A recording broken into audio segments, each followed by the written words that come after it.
আওয়ামী লীগের বিচার দাবিতে রাজধানীর 0 পয়েন্টে রাতভর ছাত্র জনতার বিক্ষোভ, দুপুরে গণজমায়েত। আওয়ামী লীগ নেতা আমুর দুঃশাসন ও দখল বাণিজ্য, 1.5 দশকে গড়েছেন সম্পদের পাহাড়।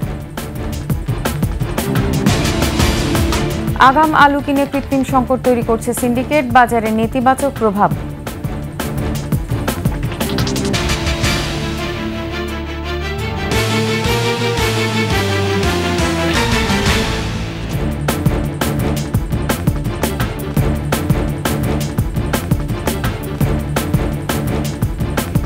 শুনছিলেন ফার্স্ট সিকিউরিটি ইসলামী ব্যাংক পিএলসি সংবাদ শিরোনাম। আমন্ত্রণ জানাচ্ছি সকালের 21 সংবাদে, সাথে আছি আমি নার্গিস মজিদ লিমা। দর্শক, 21 টেলিভিশনের সংবাদ একই সাথে সরাসরি দেখতে পাবেন আমাদের ফেসবুক পেজ www.facebook.com/2124 অনলাইনে। এছাড়া সাবস্ক্রাইব করতে পারেন www.youtube.com/21 চ্যানেলে। পতিত স্বৈরাচার আওয়ামী লীগের বিচারের দাবিতে গুলিস্তানের 0 পয়েন্টে গণজমায়েতের ঘোষণা দিয়েছে বৈষম্য বিরোধী ছাত্র জনতা। কর্মসূচির অংশ হিসেবে গত রাত থেকেই 0 পয়েন্টে জড়ো হয়ে বিক্ষোভ করছেন তারা। বিস্তারিত তরিকুল ইসলামের রিপোর্টে। পতিত স্বৈরাচার আওয়ামী লীগের বিচারের দাবিতে রাজধানীর গুলিস্তানের 0 পয়েন্টে গণজামায়াত কর্মসূচির ডাক দিয়েছে বৈষম্য বিরোধী ছাত্র আন্দোলন। আজ দুপুর 12টায় 0 পয়েন্টে গণজামায়াত করার ঘোষণা দিয়েছে সংগঠনটি। তবে শনিবার রাত 11টা থেকেই নূর হোসেন চত্বরে জড়ো হয় ছাত্র জনতা। খুনি কেন বাহিরে, মুগ্ধ কেন কবরে, নূর হোসেন দিচ্ছে ডাক, খুনি শেখ হাসিনা নিপাত যাক, এমন বিভিন্ন স্লোগান দিচ্ছে তারা। আওয়ামী লীগ আমাদের জাতির কাছে জনগণের সঙ্গে একটা বেইমানি করেছে, এই জন্য আমরা আগামীকালে আওয়ামী লীগের সভা-সমাবেশ করেছে। এই সভা-সমাবেশ প্রতিহত করার জন্য আজকে ছাত্র জনতা এই রাত থেকে অবস্থান নিয়েছি। আমরা রাতের থেকে তাদেরকে জানান দিতে চাই যে ছাত্র জনতা রাত থেকেই আসে। আমি বলি কত রাগ এবং ক্ষোভ, এই যে আমরা এখানে এই যে 0 পয়েন্টে আছি, তোমরা আসো, তোমাদের কত ক্ষমতা এবং জিদ। জাতিকে আজকে অসুস্থ পরিস্থিতি করার জন্য তারা যে হীনমন্যতা করেছে, তার বিরুদ্ধে আমরা সজাগ এবং এটা প্রতিরোধ করার জন্য আমরা সারা রাত জেগে থাকবো।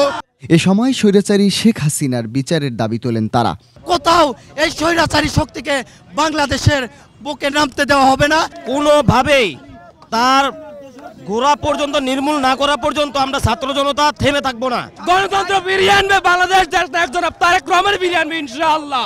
এর আগে অগণতান্ত্রিক শক্তির অপসারণ এবং গণতান্ত্রিক ব্যবস্থার পুনঃপ্রতিষ্ঠার দাবিতে শহীদ নূর হোসেন চত্বরে বিক্ষোভ মিছিল কর্মসূচির ঘোষণা দেয় আওয়ামী লীগ।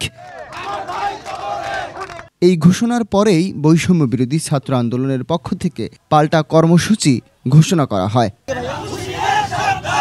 তরিকুল ইসলাম, 21 টেলিভিশন, ঢাকা। 0 পয়েন্টে নূর হোসেন স্কয়ারে আছেন সহকর্মী আকবর হোসেন সুমন। সেখানকার সর্বশেষ অবস্থা জানতে আমরা সরাসরি চলে যাচ্ছি তার কাছে। আকবর, 0 পয়েন্টে ছাত্র জনতার বিক্ষোভ রাত থেকেই চলছে, এ বিষয়ে আপনার কাছে এই মুহূর্তে সর্বশেষ তথ্য কি আছে আমাদের জানান।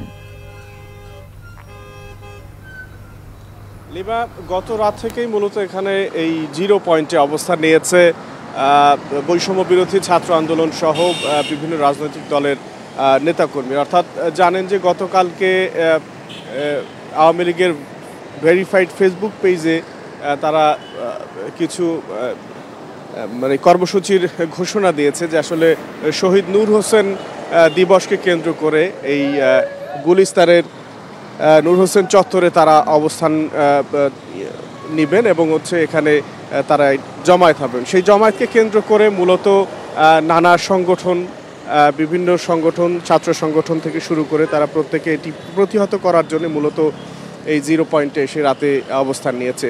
তো আমরা আইনশৃঙ্খলা বাহিনীর সঙ্গে কথা বলেছি, কোনো রকম বিশৃঙ্খলতা বা কোনো রকম সহিংসতা প্রতিরোধে তারা যে আইনি কার্যক্রম অব্যাহত রেখেছেন, বিভিন্ন পয়েন্টে তারা পুলিশ মোতায়েন রেখেছেন এবং বৈষম্য বিরোধী ছাত্র আন্দোলন এবং বিএনপি নেতাকর্মী যারা রয়েছেন তাদের সঙ্গে কথা বলে আমরা যতটুকু জানতে পেরেছি যে আসলে গত রাত থেকে এখানে অবস্থান নিয়েছেন, কোনোভাবে যাতে আওয়ামী লীগ বা সমর্থিত কোনো সংগঠন, কোনো ব্যক্তি এই নূর হোসেন চত্বরে এসে কোনো বিশৃঙ্খলতা সৃষ্টি করতে না পারে বা কোনো রকম রাজনৈতিক সহিংসতা যাতে তৈরি না হয় সেজন্য তারা এই অবস্থানটি নিয়েছে এবং যে কোনো ধরনের অঘটন ঘটানোর জন্য যে ষড়যন্ত্র রয়েছে সেটি প্রতিহত করার জন্য মূলত বৈষম্য বিরোধী ছাত্র আন্দোলনের কর্মীরা এখানে অবস্থান নিয়েছেন।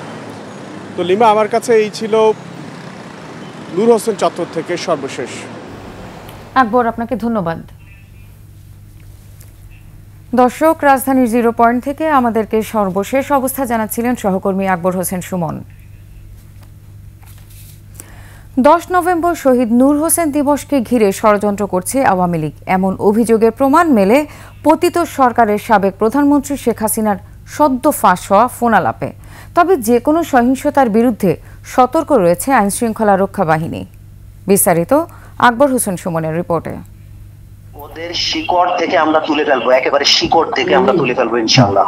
শহীদ নূর হোসেন দিবস ঘিরে চলছে আওয়ামী লীগের ষড়যন্ত্র, যার নজির মিলল কক্সবাজারের কলাতলির এই আবাসিক হোটেল থেকে। শুক্রবার রাতে এখানে গোপন বৈঠক থেকে আওয়ামী লীগ সমর্থক 19 ইউনিয়ন পরিষদ সদস্যকে গ্রেফতার করা হয়েছে। রাজধানীর গুলিস্তানে নূর হোসেন চত্বরে সমবেত হবার নানান কৌশলও এরই মধ্যে কর্মী সমর্থকদের মধ্যে ছড়ানো হয়েছে সামাজিক যোগাযোগ মাধ্যমে। আওয়ামী লীগের যদি বেশি না ভাই 20 থেকে 30 লাখ ঢাকায় ঢুকে, আপনি বুঝতেছেন ঢাকা শহরে জায়গা দিতে পারবেন আপনি? ষড়যন্ত্রের উস্কানি পাওয়া যায় খোদ শেখ হাসিনার নির্দেশনায়, যে ফোনালাপে ট্রাম্পকে সামনে রেখে এগোনোর পরিকল্পনার কথা শোনা যায়। ওই ট্রাম্পের ছবির উপরে তো হামলা আসবে, ওই ছবি আবার খুলে রাখবা, তখন আমি ট্রাম্পের কাছে পাঠিয়ে দেবো। আমার সাথে লিঙ্ক আছে, যোগাযোগ আছে, ভালো গ্যাদারিং যাতে হয় সেটা করো। ওটা তো নূর হোসেন দিবস, নূর হোসেনের ছবি থাকবে, গণতন্ত্র মুক্তি পাক, স্বৈরতন্ত্র নিপাত যাক, স্বৈরতন্ত্র। শেখ হাসিনার এই ভয় দেখানো পুরনো অভ্যেস উল্লেখ করে বিএনপি নেতা বলেন, বিচারের মুখোমুখি না হয়ে জনগণের কাছে ফিরে আসতে পারবেন না তারা। সেই দেশের প্রেসিডেন্টের ছবি নিয়ে শেখ হাসিনা গণতান্ত্রিক আন্দোলন করবে, এটা হচ্ছে মানুষকে থ্রেট করা, মানুষকে ভয় দেখানো।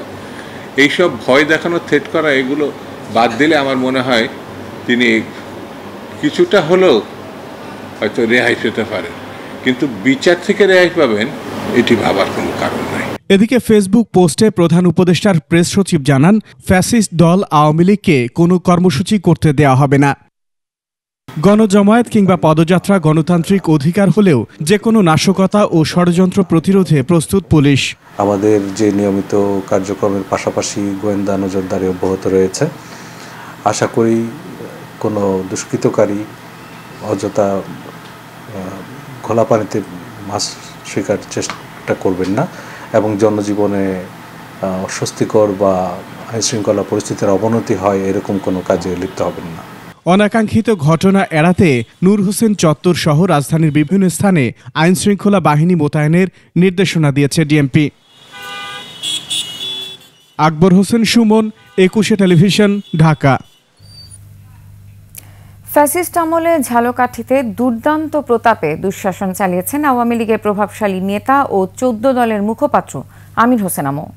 স্বাধীনতার পর লবণ চোরের খেতাব পাওয়া আমু গত 1.5 দশকে গড়ে তুলেছেন সম্পদের পাহাড়। ভূমি দখল, নিয়োগ বাণিজ্য ও রাজনৈতিক প্রতিপক্ষ দমনে তার নিষ্ঠুরতায় প্রকম্পিত ছিল এলাকার মানুষ। ঝালকাঠি প্রতিনিধি আজমির হোসেন তালুকদারের তথ্যচিত্রে ডেস্ক রিপোর্ট। দর্শক, রিপোর্টটি প্রক্রিয়াধীন রয়েছে, আমাদের হাতে আসা মাত্রই আমরা আপনাদের দেখাবো।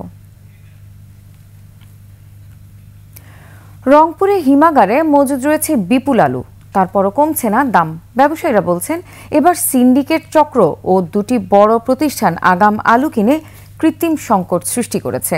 রংপুরে 60 থেকে 62 টাকা কেজি বিক্রি হচ্ছে আলু, ঢাকায় সেই আলুর দাম 70 থেকে 80 টাকা। রংপুর বিভাগীয় প্রতিনিধি লিয়াকত আলী বাদলের তথ্য ও আলী হায়দার রনির ছবিতে ডেস্ক রিপোর্ট। রংপুরে আলু উৎপাদন হয়েছে 15 লাখ টনেরও বেশি। জেলায় চাহিদা মাত্র 1,20,000 টন। উদ্বৃত্ত 14 লাখ মেট্রিক টন হলেও স্থানীয় আলুর বাজার চড়া। সিটি বাজারের ব্যবসায়ীরা বলছেন, কেবল একটি কর্পোরেট কোম্পানি এককভাবে 5 লাখ বস্তা আলু কিনে মজুত করেছে। হিমাগার থেকে 60 টাকার নিচে মিলছে না আলু। প্রাণের 5 লক্ষ বস্তা রংপুরে কিনছে। আগে তো নিজের চিপস কোম্পানির চিপসের আলু কিনতো, এখন ওরা কিনেও বেচে। কয়েকটা কোম্পানির কাছে আলুটা জিম্মি হয়ে গেছে। পাইকাররা জানান বড় বড় আলু ব্যবসায়ী ও কয়েকটি শিল্প প্রতিষ্ঠান বাজারে সিন্ডিকেট তৈরি করেছে। হিমাগার থেকে ৬২ টাকা কেজি দরে কিনলেও ঢাকায় নিয়ে যেতে যেতে ৬৬ টাকা পড়ে, বিক্রি হয় ৭০-৭৫ টাকায়।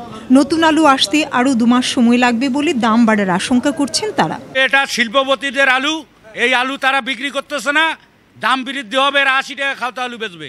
এখানকার খরচ আছে ১ টাকা, ৬৪ টাকা পড়বে। ওইখানে আড়তদারি আছে ১ টাকা, ৬৫ টাকা পড়বে ঢাকা যায়। এই আলুটা আসলে কোনো সাধারণ মানুষের আলু নয়, এগুলো সম্পূর্ণ শিল্পপতিদের আলু। সাধারণ ক্রেতারা বলছেন আলুর অস্বাভাবিক দাম বাড়ায় সংকটে পড়েছে নিম্নবিত্তরা। এদের লাভের জন্য এরা ছাড়তেছে না, এরা 2 টাকা লাভের জন্য এরা ধরিয়ে রাখছে। আলু যে আমাদের একটা সবজি, সব তরকারির মধ্যে লাগে, সেই আলুটা আমরা কম দামে পাচ্ছি না। কৃষি বিভাগ বলছে রংপুরের ৪০টি হিমাগারের বেশ কয়েকটিতে বিপুল আলু মজুদ আছে। বাম্পার ফলন হওয়ায় দাম কমা উচিত। গত বছর আলু উৎপাদন হয়েছিল ১৫,৪২,০০০ মেট্রিক টন আলু। আমাদের রংপুর জেলার চাহিদা ছিল ১,২০,০০০ মেট্রিক টন আলু ব্যবসায়ী এবং যারা হিমাগারের সংরক্ষণ করেন তারা আলু মাঠ থেকে কৃষকের কাছ থেকে ক্রয় করে নিয়ে গেছেন। হিমাগার থেকে আলু বের করে দেবার সময় বেঁধে দিলেই আলুর দাম নেমে আসবে বলে মনে করেন পাইকার ও আলু চাষিরা। Banashree Doli, desk report, ২১ television. নিচ্ছি সংবাদ বিরতি, যখন ফিরছি তখন অন্যান্য খবরের সঙ্গে আরও যা থাকবে। শারজায় আফগানদের হারিয়ে সিরিজে ১-১ সমতায় ফিরল বাংলাদেশ। আবার আমন্ত্রণ সকালের ২১ সংবাদে। ফ্যাসিস্ট আমলে ঝালকাঠিতে দুর্দান্ত প্রতাপে দুঃশাসন চালিয়েছেন আওয়ামী লীগের প্রভাবশালী নেতা ও ১৪ দলের মুখপাত্র আমির হোসেন আমু। স্বাধীনতার পর লবণচোরের খেতাব পাওয়া আমু গত ১.৫ দশকে গড়ে তুলেছেন সম্পদের পাহাড়। ভূমি দখল, নিয়োগ বাণিজ্য ও রাজনৈতিক প্রতিপক্ষ দমনে তার নিষ্ঠুরতায় প্রকম্পিত ছিল এলাকার মানুষ।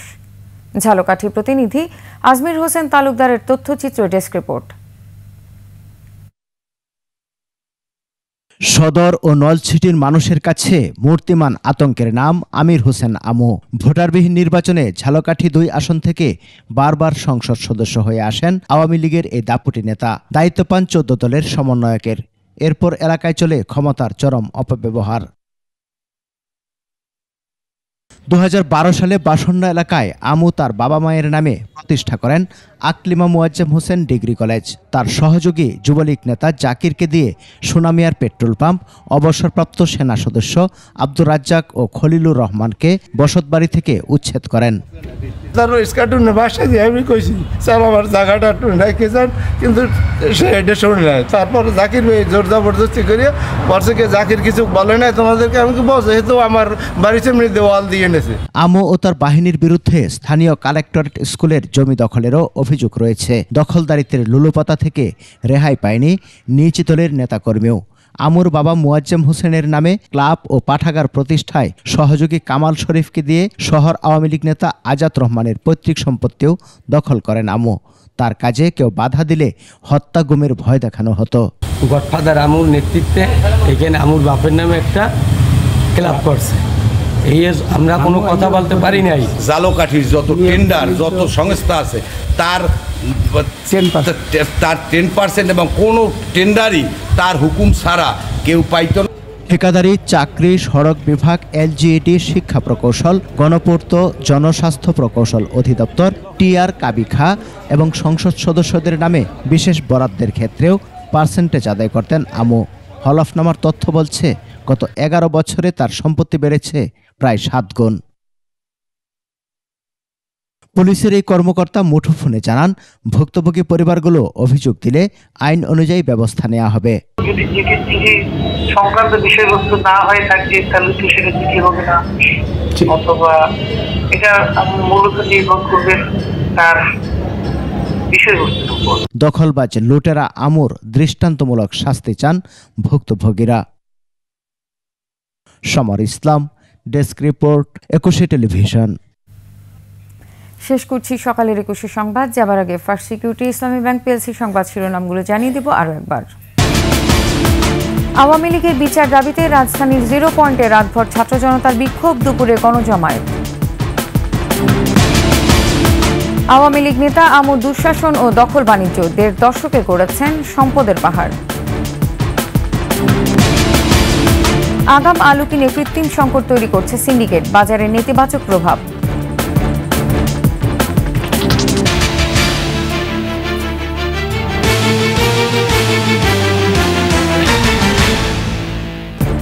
সর্বশেষ সংবাদ জানতে ডায়াল করুন 2021 নম্বরে আর ভিজিট করুন ekushe-tv.com ওয়েবসাইটে। ফেসবুকে ভিজিট করতে পারেন www.facebook.com/ekushe24 অনলাইনে। এছাড়া সাবস্ক্রাইব করতে পারেন www.youtube.com/ekushe চ্যানেলে। এতক্ষণ সাথে থাকার জন্য ধন্যবাদ। পরবর্তী সংবাদ সকাল ৯টায় দেখার আমন্ত্রণ রইল। একুশের সাথে থাকুন।